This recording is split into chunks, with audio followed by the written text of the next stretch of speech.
The Yankees won 5-2 today against the Washington Nationals. We saw some power. We had Wells go yard. We had Jazz Chisholm go yard. We've seen Alex Verdugo have 3 hits today. Anthony Volpe. We're going to get into it. Before we do, be sure to like, subscribe, and comment. And also want to let you guys know that we have memberships on this channel. So if you want to have access to exclusive perks, and mainly the thing that we're very excited about, access to daily mailbags, you can actually sign up for the field level membership at $6.99 a month, and you will get access to those daily mailbags. We do have a mailbag question today, Gary. Before we get into that, though, want to give a shout out. Juan Cepeda, new member, field level. Appreciate you. Glenn Campbell, second deck. Appreciate you. And Alex Rodriguez, which I don't think it's actually A-Rod himself, but I hope it is. Appreciate you nonetheless. It'd be nice if it was A-Rod himself, but yeah. I thought that was cool. Shout outs to Juan Cepeda, Kid from LI, Carlos Marrero, Jeff J, and Ed W. Thank you guys for being field level members. And Gary, we got this mailbag that I'm going to read off and have you answer it first. And this question is, I know our first priority in the offseason is to re-sign Soto, but do you gentlemen think if we can let some money go in any way, we cannot, that we need to do? Do you think we have a chance at Mason Miller in the offseason? I know nobody will ever be Mariano, but this guy is also a pitcher. Maybe grab Crochet as well. Thank you guys. Much appreciated. Be well. Enjoy the game. So that came before the game. So it was earlier in the day. And I actually need to pull up who sent it to us, because for whatever reason, I was so excited to get to the mailbag, totally forgot who sent that to us. Okay, so Mason Miller is a trade, obviously. Mm-hmm. Mason Miller is a player that everyone should be interested in. And I've said this before. If Mason Miller is available, literally everybody should be on him. He's got the best fastball in the game. He's got one of the best breaking balls in the game. He's disgusting. So, yeah, if Mason Miller became available, I guess the question is, could the Yankees be in on that player? I would say no, Jake, and I'll tell you why. I don't think the Yankees have the ammo to make it happen. I personally don't. You may feel differently, but in my estimation, the Yankees' biggest prospect will be a part of the major league team, and he'll be a big leaguer by this offseason. That is Jason Dominguez. I don't think Jason Dominguez will be a player that's available at all, and I think that's what it would take to go get a guy like Mason Miller.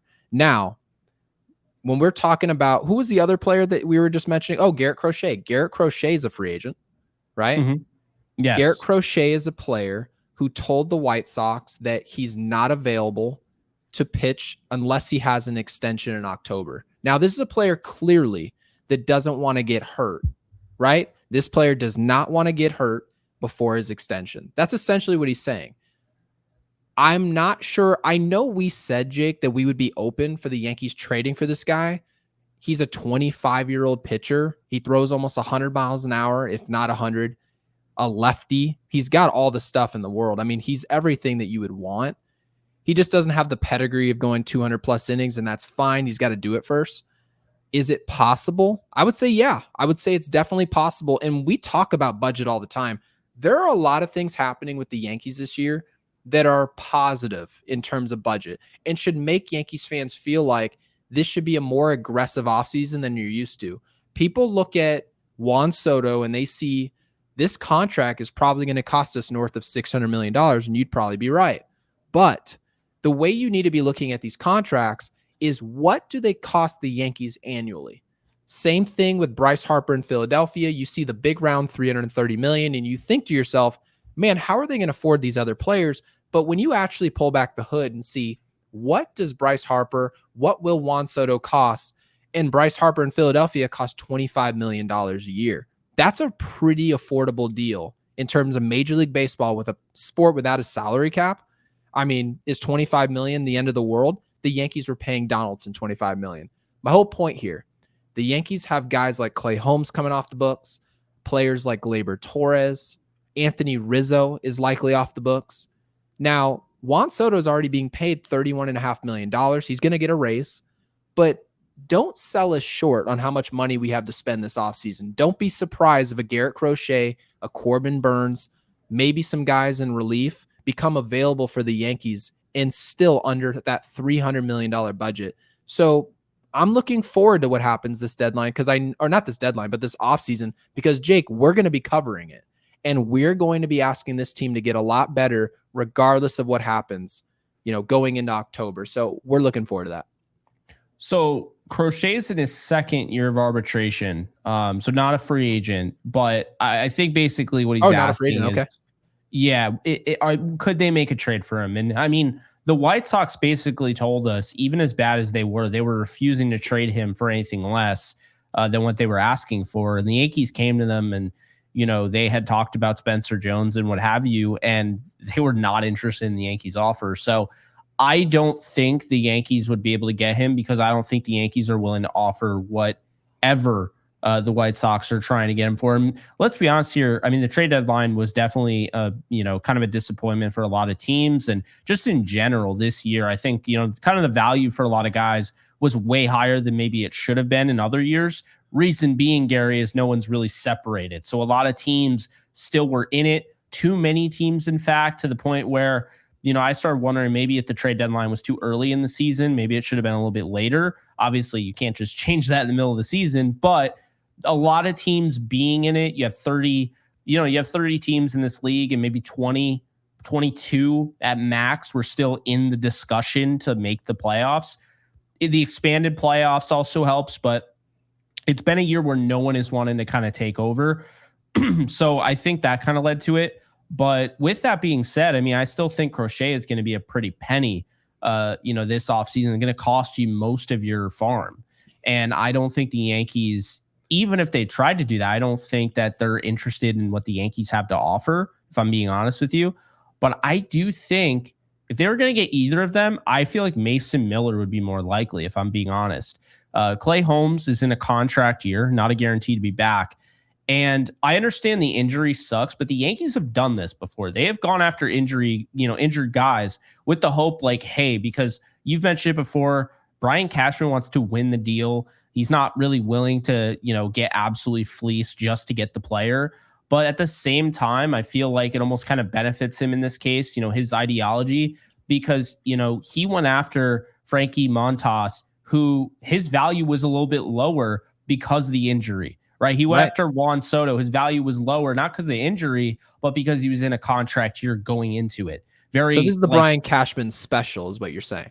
I think, I'm not saying get ready, buy your Mason Miller jerseys, which I don't know what number he would wear, and it doesn't have his name on the back. So I don't, but I'm not saying that, but I'm saying between those two guys that were brought up, and by the way, they were brought up by Wolf Rockin 74. So I did eventually find that. We have another, thank you. And we have another mailbag. So I will also bring that up after this. But I think when you look at this between Crochet and Mason Miller, I still think Mason Miller could be that project where the Yankees try to get essentially, because don't let anybody tell you that the Yankees were totally fine getting rid of Michael King. Okay.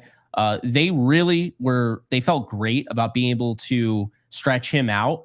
I think Mason Miller would be a candidate for that. I'm not saying he would, but I'm saying that they could look into that. And then you have a young pitcher who essentially the sky's the limit. He can be a Clase 2.0 and have a guy like Clase in the back end, or you successfully stretch him out and he ends up being an ace and you have him at age 26 for the rest of his career. So I wouldn't rule out Mason Miller. Also, I think the A's and the Yankees have had so many trades between the two.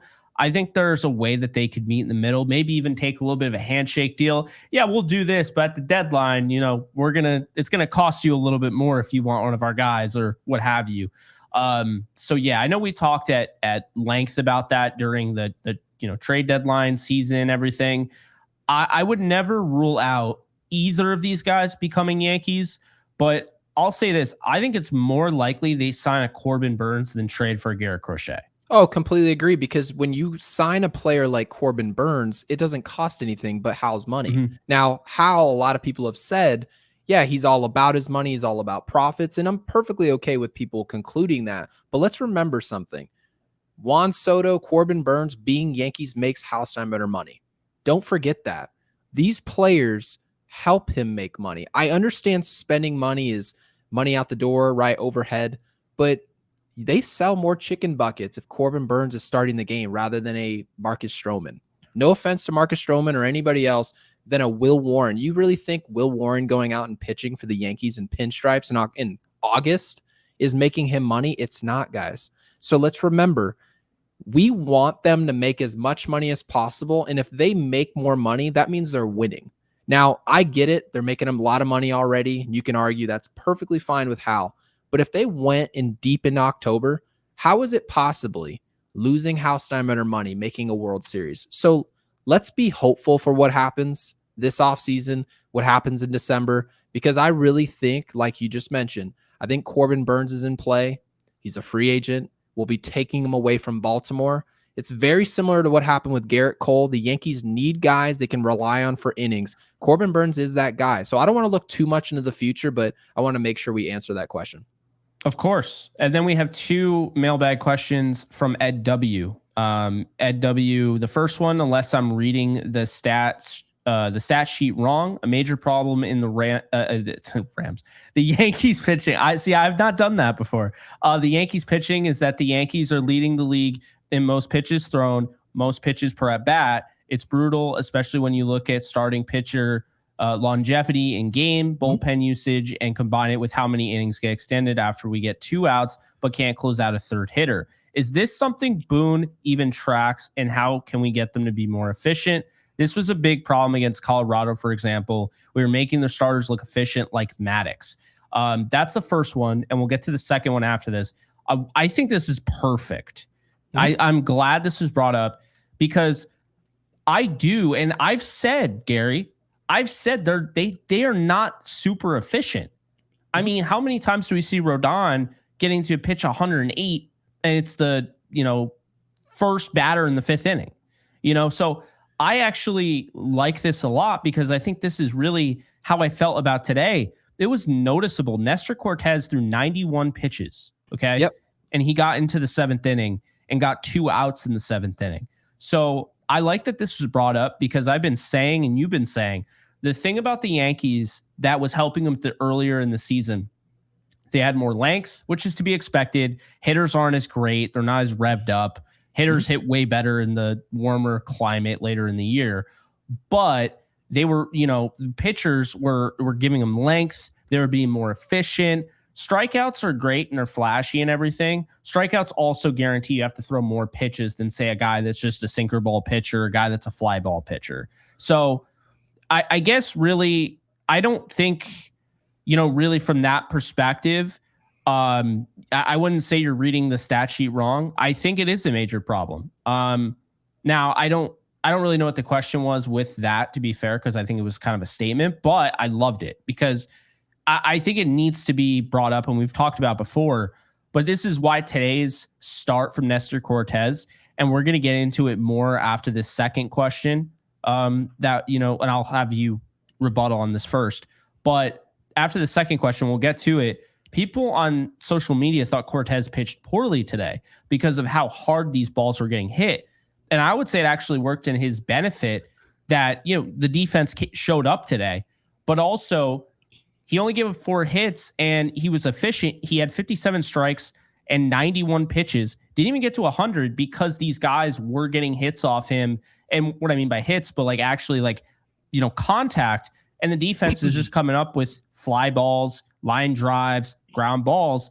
And I understand it's not the most pretty start ever, but to be fair, that's kind of the name of the game, is just to get through innings and give up the fewest runs possible. And that's what Cortes did today. Yeah, and I guess what I'm wondering is, what are expectations of a 5-starter for a contender? Mm-hmm. Nestor Cortes had gone 14 innings before today's start, scoreless. He hadn't walked a single batter. He comes into today's game against a young Washington team, right? Dylan Cruz, Abrams, Wood. But he came into this game, gave up some hard contact, and that hard contact turned into outs. Now, it turned into a long start that set our bullpen up to potentially help sweep the rest of this series. Now, it's no guarantee we sweep, but the best way to do that is by protecting our bullpen, and our bullpen has proven to be volatile.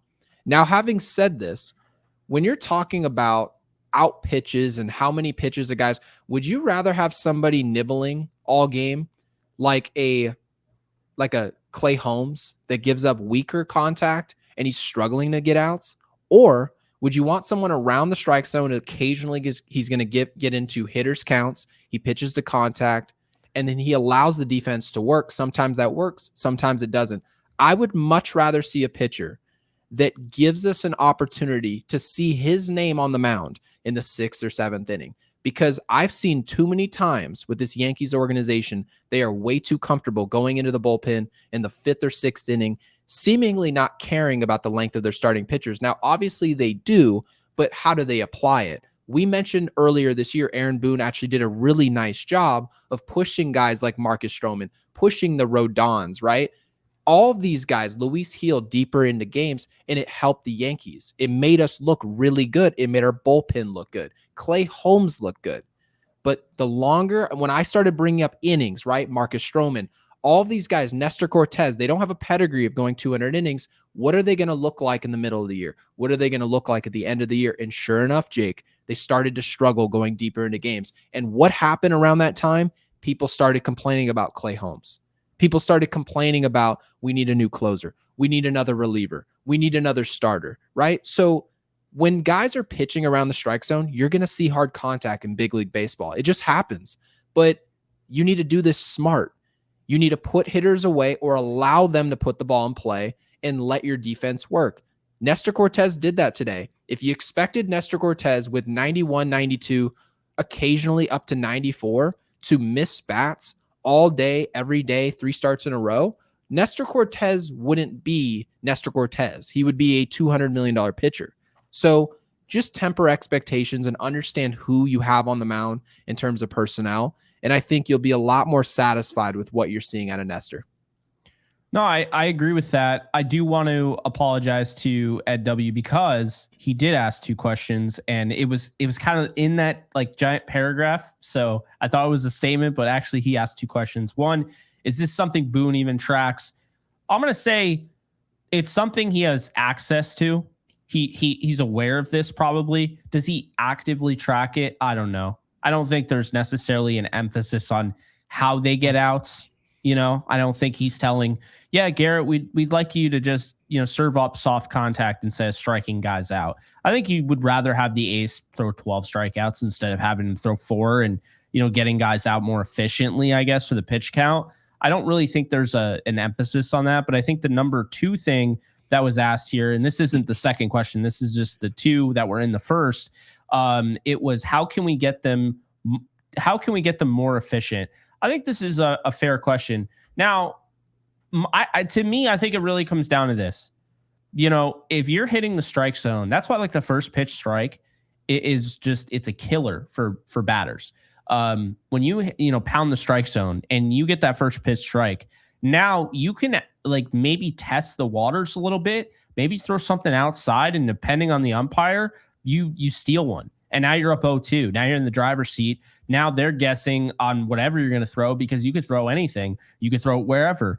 And, now you have essentially this batter in just kind of shit's creek because they're sitting there like, well, I want to swing because I got to protect myself, but also I got to be disciplined. And what we often see is that leads to a lot of indecision, swords, if you will, where, they'll come through and, they'll go, essentially on a check swing. And that's what happens. But the thing that allows you to be efficient is first pitch strikes. If you have your command, if you have you're not wild all over the strike zone, if you can hit the strike zone consistently and start every single batter 0-1, you're in the driver's seat to really have a great start. It's when you start getting a 2-0 counts and what have you, your pitch count is going to go up, especially if you're a strikeout pitcher. So That's what I would say. I think they've done a lot better as of late with that, especially, with that innings, the scoreless innings streak that we were just talking about between the three. But I definitely like that it was brought up because I think it's fair. Yeah, they know about efficiency. They're trying to go as deep into these games as possible, but sometimes these pitchers don't do enough work to get themselves that far into the game. Let's remember something. There was a time when I watched Marcus Stroman pitch 3 starts in a row with 5 walks or more. Why? Because that comeback sinker that he's trying to establish the outside part of the zone, he wasn't hitting that corner with his most important pitch. Now, when you do that, you're essentially telling the hitter, if anything starts away, I'm not swinging. I'm not swinging. And I'm going to get ahead of counts. And guess what? You throw 90 miles an hour, you're behind. I'm going to make hard contact consistently. It's exactly what happened. But what have we seen the last few starts from Stroman? We saw a player hitting the strike zone on the corner consistently. And suddenly that breaking ball that's away, instead of it being an 0-2 waste pitch, you're seeing people offer at it. It's all about trust. Hitters need to trust their eyes. That's what hitting is. When they see a pitch, if they trust, okay, I think I'm seeing a comeback fastball, and all day you've been throwing that pitch coming back for a strike. This is what made Greg Maddux so good. This is what made John Smoltz so good. This is why you see guys, when they see Garrett Cole on the mound, what are you swinging at on a slider 2 feet outside? Why? Because the hitter isn't trusting their eyes because they believe you're doing that on purpose. You throw a pitch that's outside, it's a foot outside. They trust because you've been throwing strikes all day. That pitch must come back. It must. And that's what happens. They trust that it's a comeback fastball and it happens to be a pitch going the other way. But when you see pitchers missing bad, right? We've seen, I think the pitcher that actually comes to mind the most in our rotation is Carlos Rodon. Carlos Rodon is a pitcher. Misses high a lot. Right.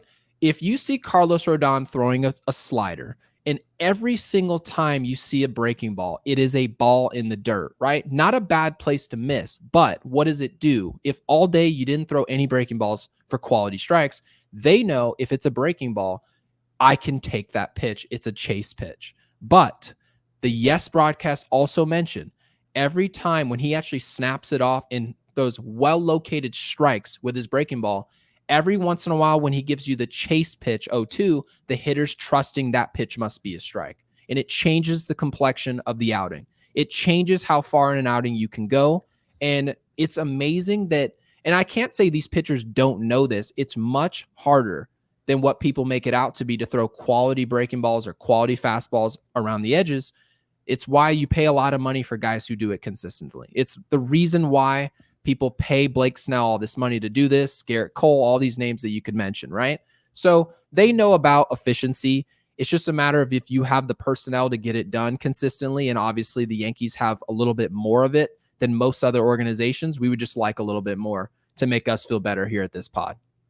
No, I agree with that. And very well said, Gary. The second one here, and by the way, shout out to you guys with the mailbag questions.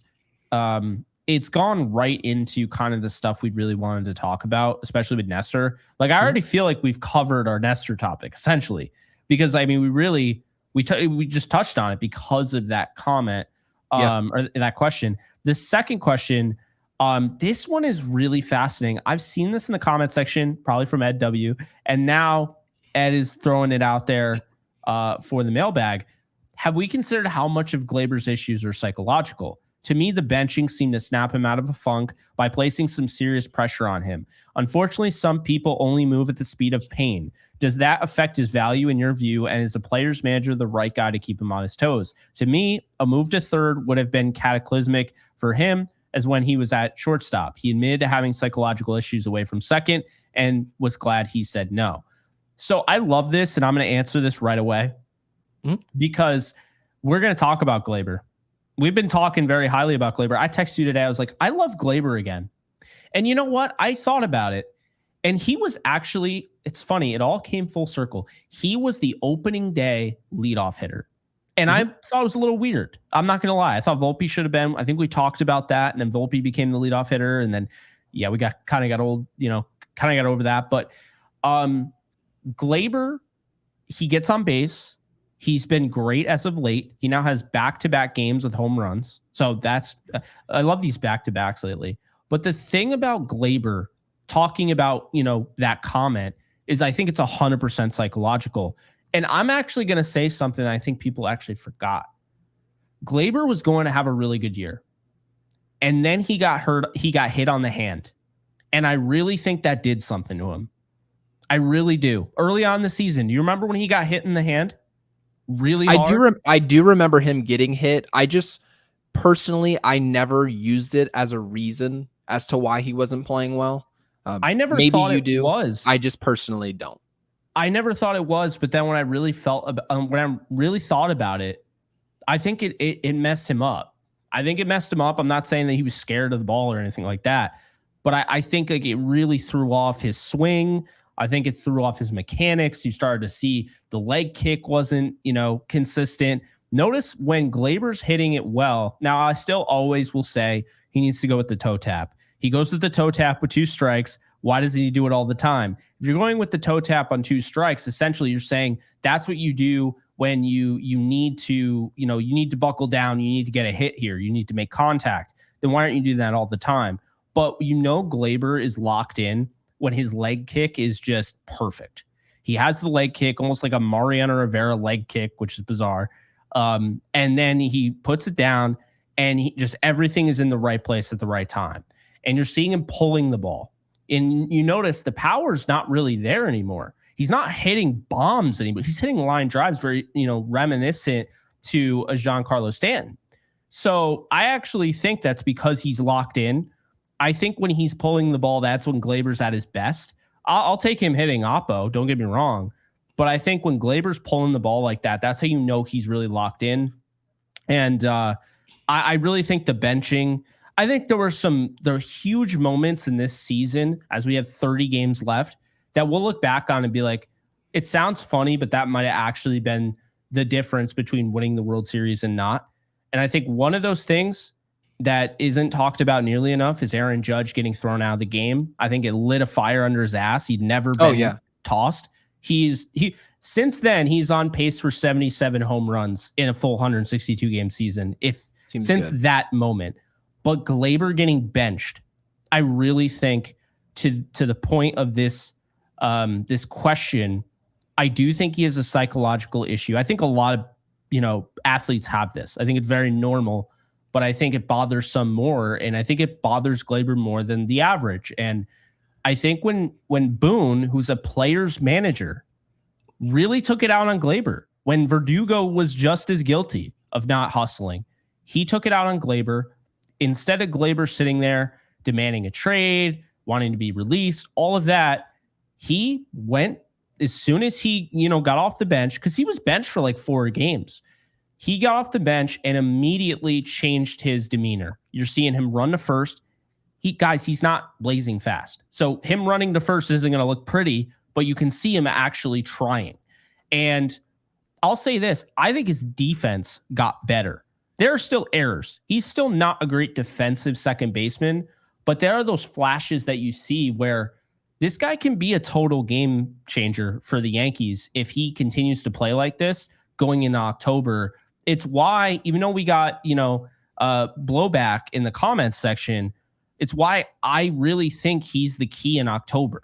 I think they really have needed a leadoff hitter, Gary, and I think they found one in the guy that they originally had in Gleyber Torres to start the season. Yeah, I think all that's fair. I'm going to go the opposite direction. I don't think this is a psychological issue with Gleyber Torres or was.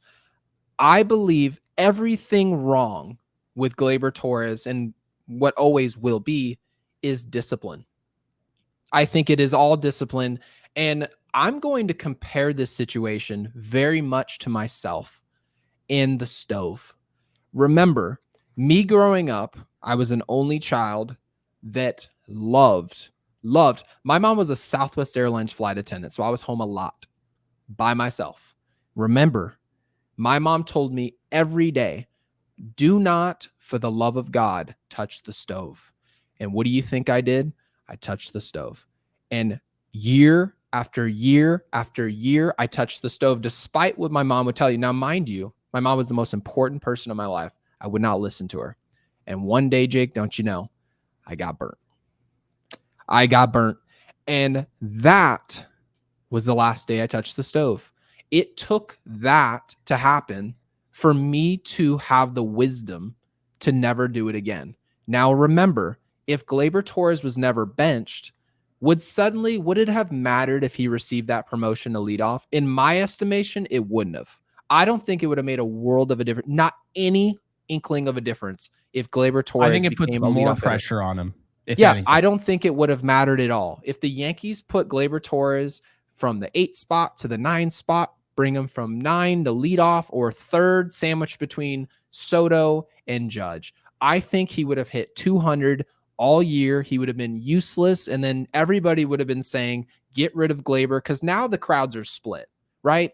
But I think if Gleyber Torres wasn't benched by Aaron Boone, we'd be talking about the same Gleyber Torres that we've been begging to put in effort. The same thing we've been asking from Verdugo about effort, we'd be begging from Gleyber Torres. And remember, without that benching, without the emergence of Gleyber Torres, to which we're seeing right now, whether or not you guys want him back in 2025, I'm talking to you, the viewer. If you don't want him back, remember something. If Gleyber Torres isn't this version that you've seen the past 3 weeks in October, we don't have a chance to win in October. We need something from all these players, and something happened with Gleyber Torres to get us that 2023 version of Gleyber Torres, that 2022 version that we were waiting to see, we were hoping to see. So you don't have to want him back, but you have to get his production that we're seeing right now. And whether or not the benching was the reason, someone needs to figure out what was it that changed, because something did change. And Jake, I'm going to chalk it up. I'm not going to chalk it up to a hit by pitch, anything like that. I think it was a minor factor. I think maybe that week, but over the course of an entire season, for him to be essentially MIA in terms of effort, production, defensive effort, production, all of it. The player we're seeing right now, I think it's all predicated on leadership. And at some point or another, Aaron Boone finally woke up and did something about it. He burnt him on the stove. And luckily for the Yankees and our fans, we get to watch this version of Gleyber Torres, hopefully through October. And we get that remember the COVID version of Gleyber Torres we got with no people in the bleachers? We need that. If we can get that, we can go to the World Series. We can win the World Series. But it's a lot of ifs. There are question marks there. We don't know what's going to happen. I'm just thankful it did. It did happen. So let's be clear about that. Oh, absolutely. I mean, what it really comes down to is his on-base percentage. The last 14 games is 400. The last 7 days is 455. Last 28 days is 343. He's just been he's thriving in that leadoff role. And it's so funny because we talked ad nauseum about getting a leadoff bat. So much so we even mentioned, what's his face? Yandy Diaz at the deadline. We mentioned, Jazz, right? Jazz never had a chance. Like, they never let him lead off. And maybe that's for the best, but it's just funny. It's funny how sometimes the solution is always just right there. And sometimes it's just a matter of the timing of it. I mean, Torres wasn't the solution until the benching, like you just said. And Torres, my argument about the hit by pitch, and we'll get into the rest of the game. My argument about the hit by pitch is this: baseball hitting, like hitting a baseball, I think it's not easy, but it can, repetition, everything in a batting cage. I feel like it is somewhat easy when you're just getting BP. What makes it hard is when now it's not just, hey, he's delivering a pitch. It's, hey, he's delivering 5 different variations of pitches. The spin rate's different, all of this. And then you have your mechanics. So you can actually beat yourself at the plate before the pitcher even throws the ball. And that's the thing. If your head is bobbing up and down and everything, you're basically giving them a free breaking ball, in doing so. And I went through that because I had, a batting stance where, I kind of like A-Rod. I used to press down on my foot. And like if you do that, you know, if you're not careful, you can bob your head up and down. It's like, well, I can't hit the ball. It looked like it looked good when I saw it. Yeah, the But reason I bring it up is because Juan Soto, if everyone's been watching every game this year, you'll remember Juan Soto had a hand issue for a couple weeks there, and he missed the Dodgers series over it. It was obviously awful for baseball, but Juan Soto, while he was dealing with an injury, he was able to make sure the most important part of his game, which were his mechanics, stayed the same. Juan Soto was a productive player. Now, of course, this is a player at a different level. Absolutely. But we can't make excuses. And I know you're not in the business of making excuses for Gleyber Torres. No. You have no horse in the race. But I'm not necessarily, unless it's like an egregious injury where you just, I mean, you're talking about a knee sprain, something bad. I just can't use the health of a player, because Gleyber Torres, in my opinion, he's not the type of player where we're going to ask him to play hurt to the point where it's compromising his play, right? Last year before, we were like, okay, Anthony Rizzo, he's a solid player for this team, but if he's dealing with an injury, get him off the field, please. Yeah. This is not a Juan Soto. This is not an Aaron Judge. So if that was an injury, if that injury getting hit by that pitch had that much of an effect to the point where he was essentially inoperable for 2 months, well, then he should have done us a favor and got himself off the field, because there were people in our system. And I'm not, again, I don't think this injury had an effect, but if it did, allow yourself to come off the field so that Peraza or somebody else like Cabrera can get in your spot and give us some level of production, because it would have made a difference. But like I said before, I thought Gleyber was fine. I just think he needed a kick in the rear end. He got it. And I should honestly say, I shouldn't even say it's good for us. It's good for him.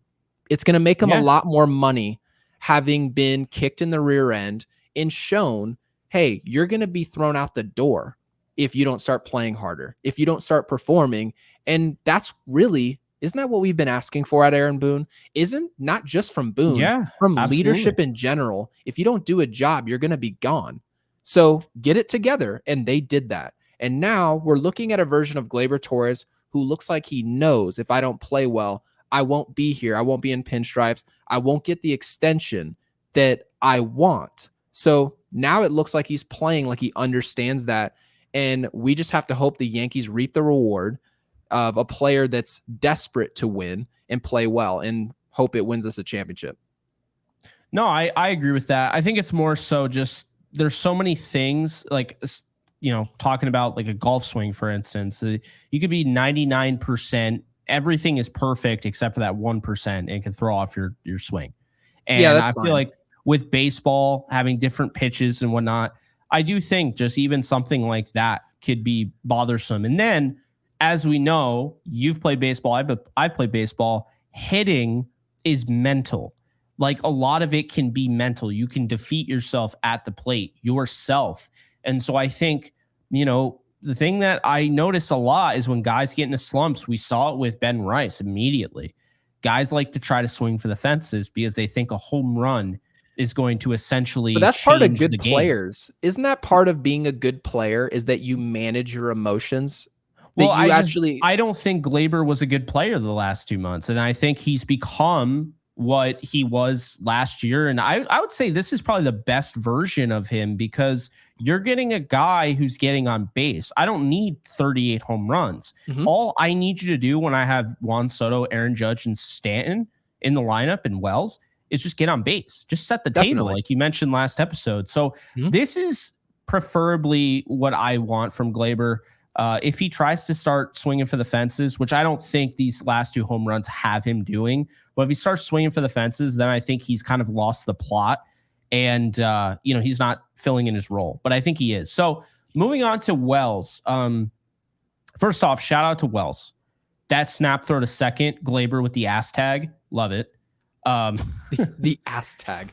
Can I actually bring up something that Austin Wells did? It wasn't even close. I can't even believe that guy ruled him safe. I'm convinced umpires will just rule him safe because they're like, yeah, it's going to get reviewed anyway. Yeah. Can I actually bring up something that Austin Wells did that I thought was just spectacular? I was practically jumping up and down. And mind you, this was after seeing him get picked off. Okay. Believe it or not, guys, him being thrown out at second base, really getting picked off, was the best thing that I saw all day. Okay. And I'll explain to you why. Remember who was at the plate. Just to remind you guys, it was Anthony Volpe. Volpe, who had 3 hits today. Who had 3 hits. That was done on purpose. Here's why it was so brilliant. Austin Wells knew, okay, he's down in the count 1-2. This is a player who's got 3 hits already. Yep. Now, ideally, we want to see him come up in Anthony Volpe with probably to lead off the inning, right, in the way he's swinging the bat, or with a guy at second base. So Austin Wells decided, I'm going to leave first move against the lefty. If he goes home, I'm obviously going to be safe because I went first move. If he picks over when I went first move, I am now resetting the count and the inning and turning it over to Anthony Volpe. Totally agree. That is championship baseball. People could talk all day long. You look at the stat sheet. The Yankees were 0-for with runners in scoring position. Washington was 0-for with runners in scoring position. Just a lack of execution. But the Yankees scored multiple runs today, just running the bases and being smart, stealing third base with a DJ LeMahieu at the plate, and then you get a fly ball that turns into a run. It is that simple. Sometimes championship teams, you're going to turn them on and say, oh, I want to see a Kyle Tucker or an Altuve or an Alvarez. I want to see those guys go out there and hit a ball 450 feet. Every once in a while, you'll turn on SportsCenter and they do. But in a lot of their wins and a lot of these championship teams like the 2012 Giants, you don't turn on the team and then see Buster Posey driving in every run. It doesn't usually work that way, especially in important games. Sometimes it takes the whole team, the whole cast doing smart things throughout the game, and you make your own luck. The Yankees, in my opinion, if you paid attention to the way they played today, I thought they were deliberately making an attempt at making their own luck, playing smart baseball. And I like to actually see this type of stuff against inferior teams. This is an organization that plays under 500 teams. They don't play them very well. And it seemed like they're waiting for really Aaron Judge and Soto to hit 3-run jacks, 2-run jacks, hit grand slams, wait for them to rob homers, right? But today, it seemed like our role players remembered that they were role players. They remembered that they need to play smart baseball too. And it made this game comfortable. So shout out to our role players, and especially Austin Wells, right? Anthony Volpe had 3 hits. What did he do the next inning? He tried to lay down a bunt. Yeah. So this is a team of role guys. You may not be high on Volpe anymore. I'm not very high. I'm not thinking he's going to be the next Trey Turner. But damn it, when he shows up to the field with 3 knocks and he looks great, and he shows up his 4th at bat, and he's not trying to lace a ball in the gap and worry about getting laid later after the game. He clearly is just trying to get over to first base again and do his job. Well, then that's what gets me excited. Maybe all these other podcasters and show hosts, maybe they're excited by only watching Aaron Judge rob homers and look like Superman. That was super exciting for me too. I mean, I was jumping up and down when I saw it. But Jake, when I see the fundamentals of the game, I'm not going to get pissed at this Yankees team because they failed in this department year after year. So when they do something like this, I'm going to bring it up on this show. No, I absolutely agree. It's funny. Unless I don't remember if I said in the intro, but we literally just went 42 minutes without talking about Aaron Judge. That is this show in a nutshell. I mean, we really want to hit on everything. And so, Alex Verdugo with his 3 hits, to your point, these guys that I'll give LeMahieu credit, 2 runs, our 2 RBIs, part of it. I mean, he got them off the ground. Yeah, I mean, that's the thing is that, they can drive us insane, but this team on the road is the best team. And I'm going to say this, the Yankees on the road are an elite baseball team, not just the best team in the league. They are by far the best team in the league on the road. They're 42-25. When they're on the road, they absolutely mash teams. They do. Do you feel like, by the way, let me ask you this question, because the Yankees very clearly, they're not playing well at home. No. Do you think Yankee Stadium, the short porch, right? The whole crowd going crazy. Do you think it changes? Do you just think that the Yankees tend to look to hit homers and kind of play a more sexy brand of baseball rather than doing some of the things we just mentioned, right? leaving first move, trying to drop down a bunt. I feel Maybe. like sometimes when I watch the Yankees play on the road, it seems like they're almost playing like road dogs. And then they get home and it's comfortable and they're right. They just play like They it's have a the Sunday roll afternoon. calls and Everyone's chilling and you're, hey, shout out to you guys. Thanks so much. You guys are awesome. And then you kind of get pumped up and now you show up to the plate and you want to hit a homer for the crowd, but then you go play in Washington and then now you're going to drop down bunts. I'm happy to see it, but do you think this is a factor at all? Maybe a little bit. I have a hard time believing that their game plan is just to hit home runs in the short porch, but I mean, maybe. I mean, I think it's not that simple. I don't think they're just trying to. I know what you're saying though. But it's like fun to play at Yankee Stadium. But then when you go to Washington, it's like, well, let's get in and out of here. It's not fun to be in Washington, right? Yeah, it's like no one wants it's to be almost in like this. No one wants to be in Washington D.C. Michael K. and Paul O'Neill do not want to be in Washington D.C. No. Shout out to Michael K. and Paul O'Neill. They didn't want to go to Washington. So what I'll say is this: I think. And this is actually the strategic element of baseball because, you're cracking up over there. I see you. It's not like, so football, you have your defense and your offense, your different game plans. I mean, covering that sport long enough, you'll see everything. I mean, there'll be teams that literally, they've already had it planned out for weeks. We're going to run our offense against the first 5 teams, but that 6th game, we know we're going to change things up. We're going to use trick plays. We're going to look like a completely different football team. That happens, right? That does. With baseball, the strategic element that I don't think is talked about is the field dimensions. You saw today, I mean, Juan Soto gave it a ride to center field. How far is center field in Washington? It looks like it's the Polo Grounds. I don't even think it is far. I don't even know what it is. It just plays deep. It also it does play deep. The way that it's shaped, I think, makes it look worse than what it is. I totally agree with you. It looks like a bomb. But it's field dimensions, Gary. That's my thing, is that I think it's not necessarily that they're playing into it. I think you're just adjusting on the fly. I don't think they have certain game plans like, oh, well, I'm going to hit it this way or I'm going to try to pull it today.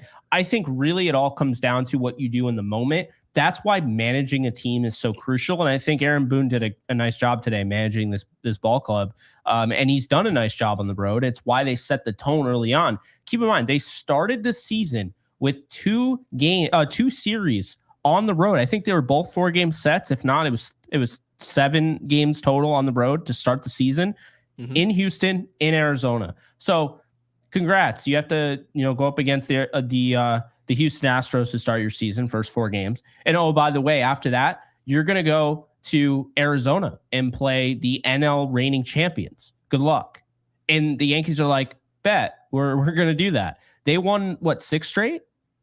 I mean, they just look phenomenal. It's reminiscent of the team that you're seeing right now. It's no one has the expectation we're going to go win this game. We're going to go win the game. Then suddenly they go play a team where you say this should be a sweep, should just go take care of business. This guy goes 7, we go relief, right? Closer, go home. So this is sports, though. This is why people watch it, because the Yankees can't win every game. There's 162 games, and this is a sport where they're going to lose at least 62 games. This team will lose at least I don't even think games. Is there a single team this year that's going to win 100 games? I don't think so, because the Yankees lead the league, right? They lead the league right I don't now. think and we're probably going to win 94 games. I don't think there's going to be one team in baseball this year that wins 100 games. And that just goes to show you some of these teams just, whether they're not the same team at home. Okay, Dodgers have 78 as well. The Dodgers could do it. I could see that. They're playing, I can see it. Better baseball as of late. They're 7-3 their last 10. The Yankees are 6-4. I mean, it would have to me, if you're going to win 100 games, you have to be in the 7. You have to be at least at 75 wins right now if you're going to win 100. Because it just doesn't make any sense. Like, you'd have to go 25-5 the rest of the year. You know what I mean? So that's not happening for anybody. So that's the thing, but that's the only way. So basically the only teams that can win 100 games, in my opinion, and this is like if things go well for them, the Dodgers, the Yankees, the Phillies, the Brewers, the Orioles, the Diamondbacks, the Guardians, and the Padres, because they all have at least 75. The teams that realistically, that it's even close to likely that will get to 100 wins are the Dodgers, Yankees, Phillies, and Orioles. Like that, I mean, and I honestly make the argument that really it's the Dodgers and Yankees because the Yankees have an easier schedule. Exactly. So I we think have the easier schedule, but I mean, we haven't played bad teams well this year. We're 19th best. I know we mentioned this last show, but for those of you watching this show for the first time, the New York Yankees are the 19th best team in Major League Baseball against teams below 500. So if you're looking at their schedule thinking, well, it should be easy pickings, you're right. This team that expects to try and go win the World Series should be taking care of business, should be beating up on Washington, should be beating up on teams like the Rockies. But as the year has gone on, they've proven we can't make that assumption. And I don't make that assumption. Frankly, I think the Dodgers are going to run into San Diego. They're going to run into Arizona. Those teams are too good for them to go in and impose their will to the point where they're going to go 25-5 the rest of the way. I don't see it. So it just goes to show you this whole thing's wide open. The Yankees need to show up with a pedigree to do things consistently that are the dirty work. You need to show up and play Washington like it's game 2 of the ALCS. Because if you don't think you're turning on the championship series and suddenly expecting guys who didn't do something. They didn't do any of the dirty work. They didn't take out the trash all year. And then suddenly before company comes over, you think the trash is being taken out. It's not. So remember, you need to see guys with good habits. Good habits against Washington will come to matter because later on in the series, when you're asking Austin Wells to come up in a big situation on the base pass, he's going to do something smart because he did something smart today. But the players who do things dumb consistently, well, I hate to break it to you, when there's pressure on and everyone's watching, not just the lunatics like all of us who watch every game. No, the people who only watch in October, those are the bright lights, right? Where everybody is watching these games. The dirty work still needs to be done. Aaron Judge is going to have to play like a superhero in October to win, right? Juan Soto, same deal. But some of these other guys, the Wells, the Volpes, those guys, those are the trash men. They need to take out the trash today. So I have expectation they're going to do it tomorrow and into the future. So I was certainly pleased with what we saw today. I know it's not sexy to give Boone any credit, but remember, Boone helped unlock this version of Gleyber Torres we're seeing. We can't watch what Volpe and a lot of these guys are doing, dropping down bunts. We cannot look at what they're doing and then fail to give Boone any credit.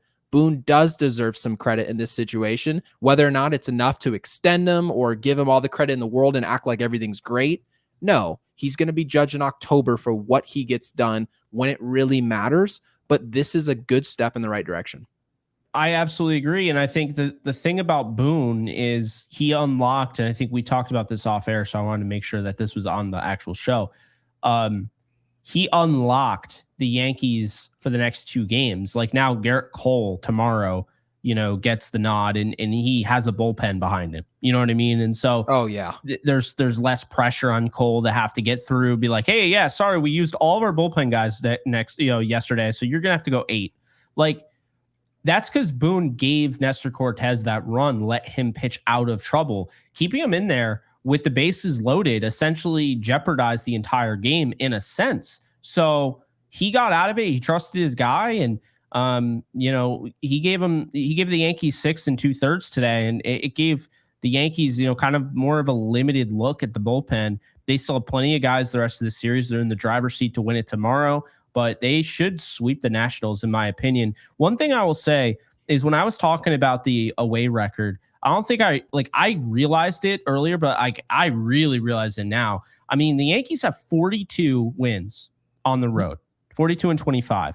Like the next best as far as win total, the Guardians are 35, or excuse me, they're not that great.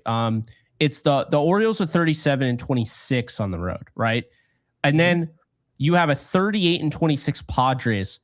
You have a 38-30 Diamondback. No one has 40 plus wins on the road except for the Yankees. The Yankees play their best ball on the road, and I think it's because they have bats, which honestly defeats any point with anyone trying to discredit the Yankees because they play in a quote-unquote softball stadium. Why is it that they're better on the road? Why is it that Aaron Judge still has incredible statistics on the road? It's so funny to me because, the reality of it is, if you had to pick one team that makes the most sense based on what we've seen to this point. Really, the Yankees should be the favorite to win the World Series. They're the best team on the road by a mile. They've struggled at home, but I think they're going to be better at home in the postseason. I think that will turn around. That's fair. They score a ton of runs. They've scored 674 runs, and this is an offense that felt like it was anemic for half of the year. And then you look at the runs allowed. They've only given up 543 runs, Gary. And that's with the fact that their ace was hurt the majority of the season. Then their ace, in waiting, and Luis Heel gets hurt. Schmidt's gone, Potit's gone. Potit, and then other guys like fell off a cliff. I mean, Rodon struggled in that moment. And then you saw, Nestor, we were talking about, like, he's going to be out of the rotation. And so there's been a lot of ups and downs for the Yankees. And yet still, 543 runs. Their run differential is the best in the bigs. They have 15 more on the Dodgers. That's the same ball club that early on in the inception of this show, you said that they were the most fun team to watch because 100%. They hit a lot of home runs. They're fun. Well, the Yankees on paper are technically more fun than the Dodgers. They score more runs. They don't give up as much. They have the best run differential in the big leagues. And this is a team right now that I've said, even though they lost the other day to the Rockies, I get that. People are upset. I wasn't super upset about that. I put that on Will Warren, if anything, to be honest with you. But more often than not, like in the last, say, 15, 20, days or whatever, the Yankees have really been turning a corner. And I think a big reason for that is because of Gleyber Torres in the leadoff role. A big reason for that is because turning the corner. I'm sorry. I have PTSD from the saying. No, I know. Aaron Boone using the saying. I appreciate you being able to be mature and still use it because it's obviously it's applicable, especially given how they're playing. I thought you were taking off your shirt on the show, and I was like, what's happening here? No, we don't have enough subscribers for that. Enough members, I should say. But I mean, I actually agree with what you're saying about how the Yankees are going to play better at home. I actually do because, I mean, the crowd's going to get electric. And then plus, at some point or another, teams are going to play worse at home at Yankee Stadium. Like we're going to crap our pants at some point. Every team craps themselves at home. They lose a game that nobody expected them to lose. You got Garrett Cole out there, right? A team's got Corbin Burns on the mound. You lose in Baltimore, and they say, well, what now? What now? And your team needs to have the pedigree. I know it's good to play well in October. That's all super important. But if you haven't done something well from May on to mid-August, and then for whatever reason you think that you should just expect different results in October, that doesn't happen often, ladies and gentlemen. It just doesn't. Most of the time, when you say, God, where did this guy come from? Randy Arozarena, where did this guy come from? Well, a lot of people weren't watching very many Tampa Bay Rays games. Do you blame them? But the evidence was there all year. He didn't miss fastballs. That's what made him great. Yes, he was susceptible to breaking balls, but what do you see a lot of in the postseason? Well-located fastballs. Randy Arozarena could handle them. He did it all year. He was now doing it on the biggest stage. He broke Giancarlo Stanton's home run record. It just goes to show you, these guys are building habits all year long, day after day after day. And we're complaining about managers, right? Whether it be Dave Roberts, whether it be Aaron Boone, they make these decisions over and over and over again. And if you make enough positive decisions, when it gets to October baseball and there's that one or two decision, there's a decision where you say Boone needs to make this call. Remember when I talked to you earlier today and I said the decision here, he needs to leave Nestor Cortes in the game. Now, who was he facing? He was facing Abrams, Cruz, and Wood. What do all three players have in common? They're all lefty. They're all young. Well, actually, Cruz is righty. All three are young players. Every single one of them. He leaves them in. That bat was crazy. It was insane. And what it did, you can see the mentality of what Aaron Boone was thinking about. If he can get through these young players who were trying to execute against the Yankees, the big bad Yankees, they're going to try and hit a ball out of the ballpark. They're going to try to essentially go above and beyond in this situation. I'm going to lean on the veteran. He's locating all night. I'm going to gamble that lefty on lefty Abrams is going to struggle. I'm going to gamble that Cruz, he's a rookie. In this situation, he's going to struggle. Wood, you mentioned you think he's going to be a really good player in this league. Well, guess what? It's his first year in the big leagues. He showed up. He had 2 walks today, had some pretty good at-bats, but he struggled in that at-bat. He struggled.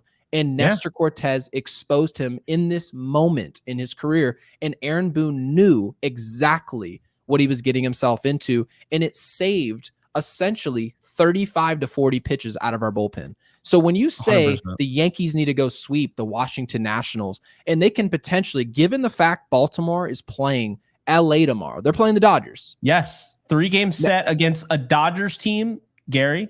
This Dodgers team, when I say that they're good at home, they're good at home. Okay. Go beat up on Baltimore. This is a 43-23 home team. The Yankees are 36-29. Like, the Dodgers are the best home team in the league. They're tied with the Phillies. But those night games across the country and everything, like, Baltimore, that's not going to be like easy for them, to be honest with you. I mean, Baltimore is 43-34 in night games. So I'm not going to say that, but the Dodgers, Gary. Well, this sets up at the very least for LA to win the series. 54 of their 78 wins have come at night. Yeah, I mean, it's obviously they play a lot at night, but at the very least, this is setting up for Baltimore to lose the series. They play the series. Baltimore could just, for whatever reason, go out and sweep them. But you have to think of the odds here. The odds are Baltimore is going to be fighting for their life this whole series. If the Yankees can set up in game 1, you extend your starting pitcher out into inning 7. Now you went with nobody. Essentially, Clay Holmes was your one high leverage guy you used. Now you can have the expectation that the Yankees can go out and sweep Washington. They still may not. But when you have expectations to do something like that, you don't get 4 innings out of your starter game 1 and then expect to go win game 2 and 3. It doesn't work that way. You're behind the 8 ball already. So now that the Yankees have taken care of business in game 1, my expectation is to go win game 2. That's my expectation. And then after that happens and you have a 2.5 to 3 game lead on Baltimore, you let them just go beat themselves up in LA. Let it happen. And then when we have series later on this year, they're not so high stake. We're up 3 or 4 games in the division. That's the position we need to be in. We need to have these series played at Yankee Stadium. I don't care what we did all year at Yankee Stadium. It needs to improve, no doubt about it. But you think because we played well on the road that I'm putting a major emphasis on getting home field? I absolutely want it. No, God, no. And I know you aren't either. It's a good thing to have in your back pocket, knowing we have home field. We expect to play better there. But if it comes down to it, game 6 on the road, and we got punched in the mouth for whatever reason, you surprise us, we have the pedigree to go win on the road. And I think that's a good thing for New York. 100% totally agree. As it stands right now, I think the Yankees are the best team in baseball. I think they should be considered the favorite to win the AL. And I think that road record, I think that matters. That is going to translate that, Gary. I think that's going to translate to the postseason. But you know what else is going to translate to the postseason? At home. And I think playing at Yankee Stadium is a lot easier said than done. But playing at Yankee Stadium in October is different. I've been to an October game. I know you said that you've been to postseason games before, obviously. That game against the Guardians, you would have thought that was the American Championship League series. I mean, like that series against the Guardians, they had Nick Swisher out there before the game. The lights are all out. There's a spotlight on Swisher. He has the American flag. He's running around the diamond, going crazy. Like it was just absolutely like the feeling, the emotion, the energy was there. Now, tomorrow, the Yankees get to go up against the guy that they should absolutely destroy. At one point, I remember him visiting the Yankees. I think he and his wife visited the Yankees during free agency. Wait, who's pitching tomorrow? Patrick Corbin's pitching tomorrow? Patrick Corbin versus Garrett Cole. Do you remember when they had we don't win tomorrow? Yankee Stadium, the thing is like, welcome Patrick Corbin. They had him I remember. in stripes. Yes. Yeah. I bet he wishes he just signed with the Yankees. But He's 3-12 this year with a 5.73 ERA, a 1.54. I don't think he whip. does. I don't think he wishes he played for us. Imagine if Patrick Corbin, dude, imagine how we'd be. No offense to Patrick Corbin. Could you imagine how we'd be treating him if he was pitching to a 5.73? Maybe he would have been different in New York. That's how I would look at it. If my career went sour when I signed somewhere, I'd be like, all right, I wish I signed somewhere else.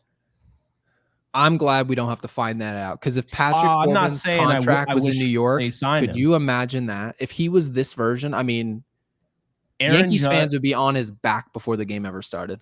Aaron Judge and Juan Soto are going to have another game where they both go yard. It's happening. Well, I'll tell you this: if Giancarlo Stanton is hitting a home run tomorrow, so you can watch this podcast. Giancarlo, I don't care what anybody else does. We should win the game. There's no question about it. It's baseball, so I've seen crazier things. I've seen Garrett Cole just go out and get shelled by worse teams for whatever reason.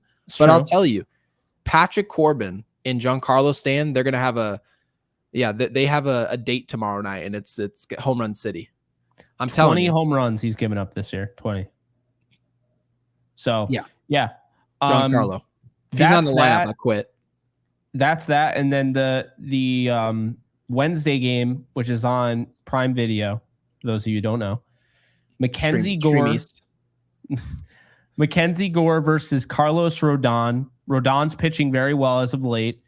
And Mackenzie Gore, he's a capable pitcher, doesn't give up a lot of home runs. They don't, really leave the yard very often. He walks a lot. That's his issue. 1.56 whip, 4.51 ERA, 7-11. I could see the Yankees, if they're going to lose any game, it won't be tomorrow. It's going to be probably the Gore game. And that would mean that like Rodon just had kind of like a game where he gave up 4 or 5 runs, right? But realistically, Gary, I think they sweep them. And I think we're gonna see the Dodgers take 2 out of 3 against Baltimore, which we'll take. We don't need a sweep. We'll take a sweep. We don't need it. Like the Astros, all you needed to do was win the series. That's all you needed to do. Oh, they blew that, man. Yeah, they actually hurt them too. They were hot, and then that Orioles series kind of slowed them down a little bit. But they won today, 5-2. They hit the lucky number 5. Like, I don't remember the last time they lost scoring 5 runs. So that means I got to give them a good movie. So we're going to go with American Psycho. That's a good movie. Oh, it's fantastic. That's with Christian Bale, right? Christian Bale. It's got Justin Theroux. It's got Reese Witherspoon is in it. Reese Witherspoon's a billionaire. Really? Yeah, she started a thing called Book Club, and what she did was she essentially like got all these books together. I don't remember the idea, but she essentially like budgets to have people start movies after these books that she essentially will purchase out. So now she owns like the script of all these different scripts that she likes. And when they create a movie about it, she gets royalties from those movies. And she has made over $1 billion doing it. So shout out Reese Witherspoon. Very smart person. Very smart person. To have that, yeah. And she's great. Love her. Great actress. Now, in the movie, like she's not like prominent. She's in it, but she's not prominent. What's his face? Jared Leto's also in it. Oh, yes. Jared Leto is in it. The Hey Paul scene. So great movie. The reason why I love it so much, it's one of my all-time favorites, actually. It's not a horror movie. It's a psychological thriller. It's, in my opinion, Christian Bale's best. I think it's his best film. I think the acting range is better than the Dark Knight Rises. Yes. No. Like, I like The Dark Knight more. I like The Dark Knight more, but he's a better actor as Patrick Bateman. That's a fair take. No, I just think it's a fair take. I don't agree, but I'm open to it. Okay. And he's great. Love Willem Dafoe.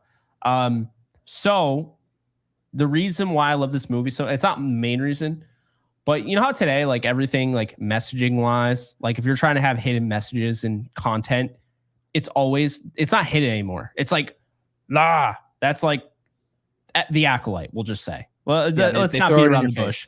They throw it in your face. She-Hulk. Yeah. There you go. All men are bad, according to She-Hulk. So with this, I thought they did a really nice job of kind of throwing in messaging. By the way, Mary Herron directed it. So, female directors can have those messaging without making it so obviously in your face. And there's really good messaging in that movie that is done in a way that is, I think it doesn't ruin the movie. It kind of even adds some layers to it. So check it out if you haven't already. There's so many people I know that haven't seen this film, and yet they'll post memes about it all the time. And I'm like, do you even know where that comes from? Like the business surprise you scene? I mean, memes are more important than movies and art these days. No, but I've seen this movie. I've seen this movie like 15 times. So yeah, if you got to this point, type in American Psycho. If you got to this point and you've typed in American Psycho, but you haven't watched it, literally cancel all your plans and watch American Psycho for the next hour and 45 minutes. You will not regret it. Yeah. And shout out to all our members today. Great questions. I thought that was super fun. So hopefully we get more questions, because I wanted to make sure we drove that home that for those of you who are members, you can give us mailbag. We absolutely will answer them on the show. Hopefully it doesn't feel like the show's slower pace. We'll adjust the show however you guys like it. But yeah, I enjoyed that. Absolutely. So if you want to get into that, you want to be a part, there's a join button, which I just found out not that long ago. It's below this video. You'll see it's join right around the same spot where it says subscribe. If you haven't already subscribed, shame on you. Just kidding. But hit that subscribe button. But the join button will get you right where you need to go if you want to be a member. And if you can't find the join button, it's always going to be in our description, and it's going to be pinned in our comment section below. Yeah. So like this video.